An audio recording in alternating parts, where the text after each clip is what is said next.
నమస్తే BCN news కి స్వాగతం. నా పేరు నీలిమ. ముందుగా ముఖ్యాంశాలు.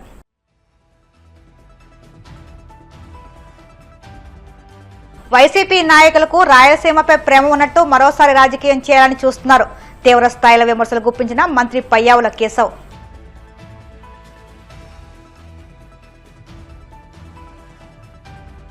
మంగళగిరి జనసేన పార్టీ కార్యాలయంలో జనవాణి కార్యక్రమం. ప్రజల నుంచి అర్జీలు స్వీకరించిన నాయకులు గంజి చిరంజీవి, శ్రీశైల ఆలయ ట్రస్ట్ బోర్డు సభ్యురాలు రేఖా గౌడ్. 20 టీఎంసీలు ఒక లెక్క అని మాట్లాడడం చంద్రబాబుకు వ్యవసాయం అంటే ఎంత చిన్న చూపో అర్థమవుతుంది. మాజీ మంత్రి కాకాని గోవర్ధన్ రెడ్డి ధ్వజం.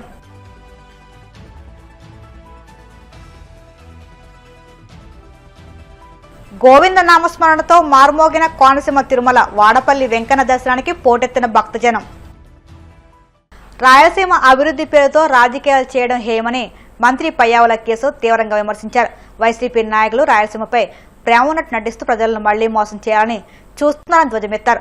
Rayalaseema lift irrigation project NTT ఆదేశాలతో వైసీపీ ప్రభుత్వ కాలంలోనే ఆగిపోయిందని గుర్తు చేశారు. అలాంటి ప్రాజెక్టును ఇప్పుడు కూటమి ప్రభుత్వం ఆపుతుంది అంటూ విమర్శించడంలో అర్థం లేదన్నారు. వైసీపీ పాలనలో రాయలసీమ అభివృద్ధికి ఎంత ఖర్చు పెట్టారో చెప్పాలని మంత్రి సవాల్ విసిరారు. రాయలసీమలో ఉన్నటువంటి వైఎస్ఆర్సీపీ నాయకులందరూ రాయలసీమ మీద మొసలి కన్నీరు గారుస్తూ మీటింగులు పెట్టుకుంటూ తిరుగుతున్నారు. మదనపల్లిలో, అనంతపూర్లో, రేపు కర్నూలులో రాయలసీమ మీద అవ్యాజ్యమైన ప్రేమను కనపరుస్తున్నారు. వీళ్ళు 5 ఏళ్ల పాలనలో రాయలసీమకి ఏం చేశారు? వీళ్ళు ఎక్కడైనా కాలువలో ఒక గంప మన్ను తీశారా? 1 మీటర్ కాలువ తవ్వారా? కొట్టుకుపోయినటువంటి అన్నమయ్య డ్యామ్ వైపు కనీసం తిరిగి చూశారా? ఈరోజు రాయలసీమకి ఏదో అన్యాయం జరిగిపోయింది, రాయలసీమ లిఫ్ట్ ఆపేశారని చెప్పి అదే పాత సామెత గుర్తుకొస్తుంది. మొగుడిని కొట్టి ఏదో ఎక్కారు అన్నట్టు, మొగసాలకు ఎక్కినట్టు అని.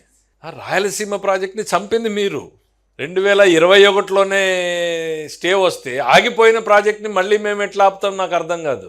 ఆ మాట్లాడేటువంటి నాయకులకి ఇంగిత జ్ఞానం ఉందా లేదా అని నేను అడుగుతున్నా. ఆగిపోయిన ప్రాజెక్ట్ని మేము ఏ రకంగా ఆపుతాం? నేషనల్ గ్రీన్ ట్రిబ్యునల్లో వీళ్ళకి స్టే ఇచ్చినటువంటిది 4 ఏళ్ల పాటు దాని గురించి మాట్లాడకుండా ఈరోజు మళ్ళీ వచ్చి రాయలసీమ లిఫ్ట్కి ఆగిపోయింది దానికి ఏంటి తెలంగాణ సభలో రేవంత్ రెడ్డి చెప్పాడు. రేవంత్ రెడ్డి చెప్తే తర్వాత మీ పార్టీనో లేక మీ అలయన్స్ పార్టీనో ఉన్నటువంటి టీఆర్ఎస్, ఇప్పుడు కొత్త బీఆర్ఎస్లో ఉన్నటువంటి హరీష్ రావు అదే సభలో చెప్పాడు కదా ఆపింది మేము అని. అంటే మీరిద్దరు కూడబలుక్కుని ఆపినటువంటిది విషయం బయటకు వచ్చింది అనేది ఏమన్నా కంగారు పడి బట్టగాల్చి ముఖాన్ని వేసేటువంటి ప్రయత్నం చేస్తున్నారా? ఆపింది నేనే అని చెప్పేసి హరీష్ రావు అదే సభలో చెప్పాడు. మీకు రాజకీయ గురువు కదా కేసీఆర్. మీరు ఆపినటువంటి ప్రాజెక్ట్ని, మీరు అనుమతులు తెచ్చుకోలేకపోయినటువంటి ప్రాజెక్ట్ కాదు. మీ వారసత్వం ఏంటి? రాజశేఖర రెడ్డి గారు అడిగారు, మిగిలిన జలాల్లో అసలు వాటానే అడగమందరిని ఇవాళ లాంటి ప్రాజెక్టులకి ఆయన రాసిచ్చిపోతే నువ్వేం రాసావు? రాయలసీమ లిఫ్ట్ ఇరిగేషన్ మీద నీ చీఫ్ సెక్రటరీ, నీ ఈఎన్సీ ఏమని పిటిషన్ వేశారు? ఇది అసలు ఇరిగేషన్ ప్రాజెక్టే కాదు, మేము కేవలం స్టడీ చేస్తున్నాము. మీరేసి సంతకాలు పెట్టినటువంటి అఫిడవిట్లు ఉన్నాయి. మేము ప్రాజెక్టు కట్టడం లేదు, ఇక్కడ ఓన్లీ టెస్టింగ్ చేసుకోవడానికి తవ్వుతున్నామని చెప్పారు మీరు.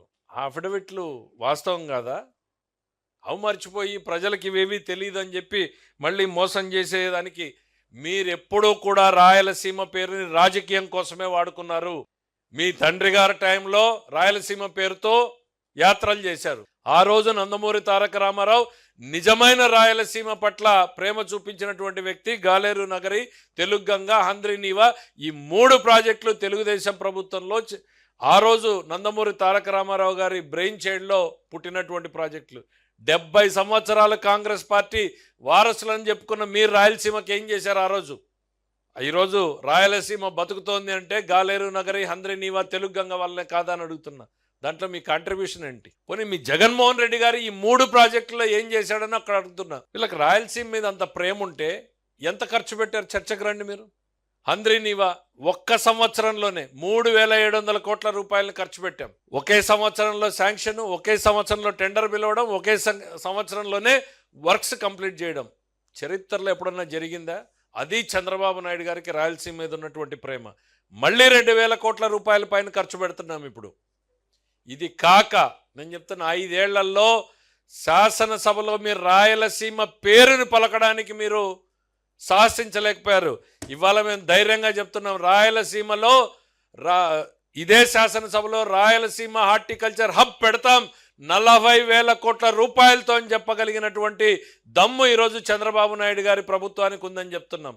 ఏం మొహం పెట్టుకుని ప్రజల ముందుకు వస్తారు? హంద్రీ నీవాని మేము 1 సంవత్సరంలో పూర్తి చేసినందుక, రాయలసీమ ప్రాజెక్టులకి 40,000 కోట్లు ఖర్చు పెట్టబోతున్నందుక, 1 రూపాయి ఖర్చు పెట్టినటువంటి మీరు మొసలు కన్నీరు గారిస్తే ప్రజలు నమ్ముతారనుకుంటున్నారు.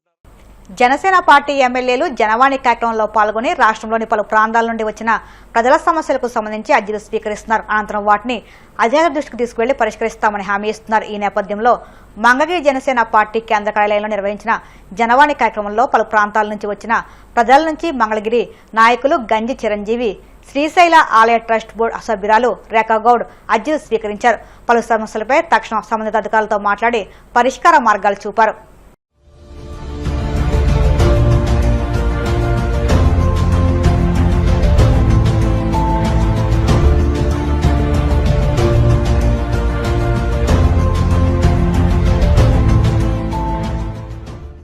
రాష్ట్రంలో వ్యవసాయం, సాగునీటి రంగం గురించి మాట్లాడాల్సి వస్తే వైఎస్ఆర్ ముందు తర్వాత అని చెప్పుకోవాలని రైతుల కష్టం తెలిసిన వ్యక్తిగా సాగునీటి ప్రాజెక్టులను శరవేగంగా పూర్తి చేసి వ్యవసాయాన్ని పండగ చేసి చూపించాలని మాజీ మంత్రి కాకాణి గోవర్ధన్ రెడ్డి అన్నారు.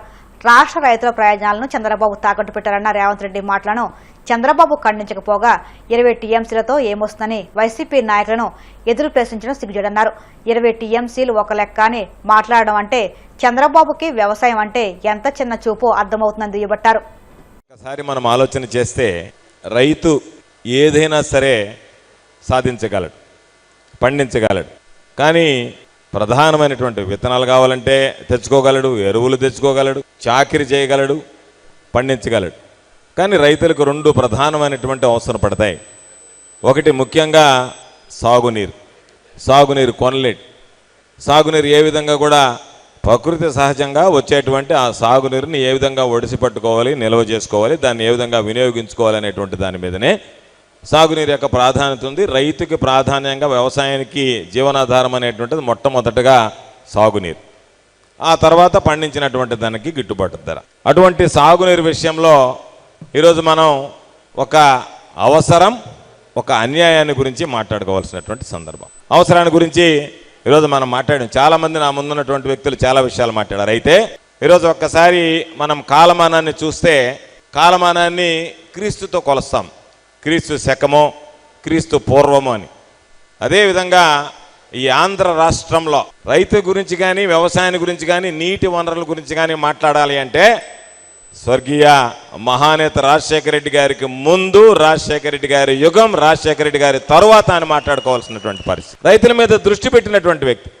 ఈరోజు ఎక్కడికన్నా గ్రామాల్లోకి వెళ్తే రైతులు చెప్పేటువంటి మాట, మేము పండించినటువంటి ప్రతి గింజలో మహానేత రాజశేఖర రెడ్డి గారి చిరునవ్వు మాకు కనిపిస్తూనే ఉంటుంది అని చెప్పి మాట్లాడతారంటేనే రైతుల పట్ల, వ్యవసాయం పట్ల ఆయన చూపినటువంటి చొరవ, శ్రద్ధ. ఆ తర్వాత రైతుల గురించి ఏ ప్రభుత్వం, ఆయన రెక్కల కష్టం మీద వచ్చినటువంటి ఆ రోజు ఉన్నటువంటి ప్రభుత్వం కావచ్చు, ఆ తర్వాత వచ్చినటువంటి తెలుగుదేశం ప్రభుత్వం కావచ్చు, ఎవరూ ఆలోచన చేసినటువంటి పరిస్థితి లేదు.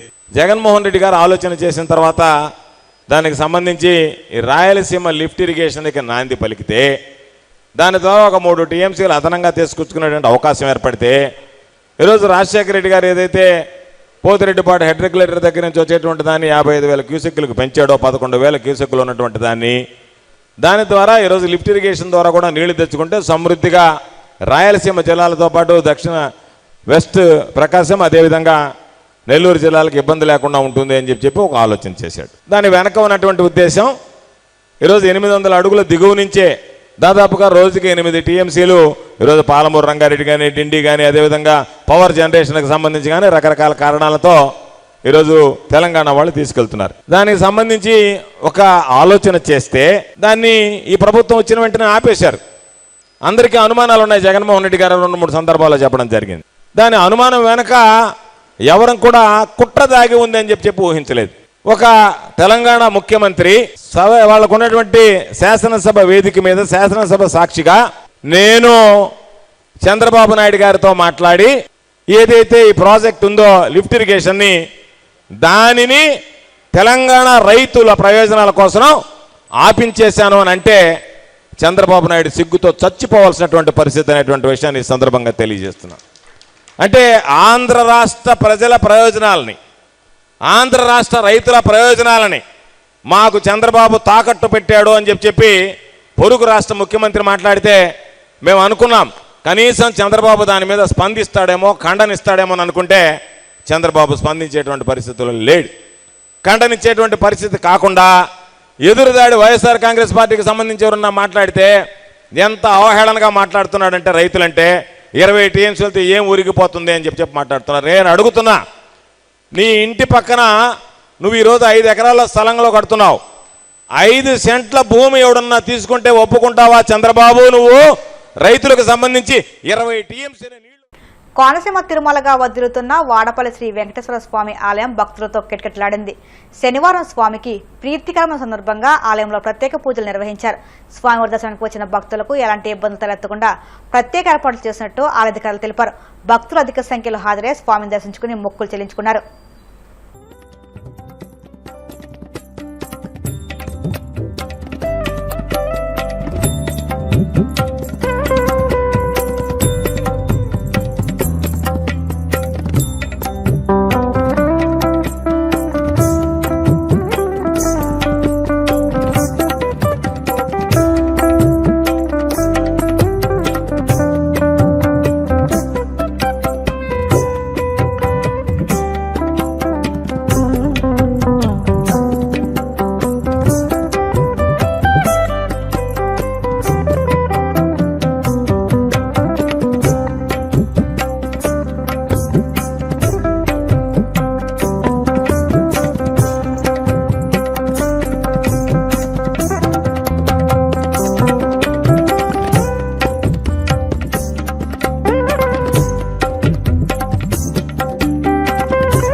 ఇప్పుడు కాసేపు ప్రకటనలు.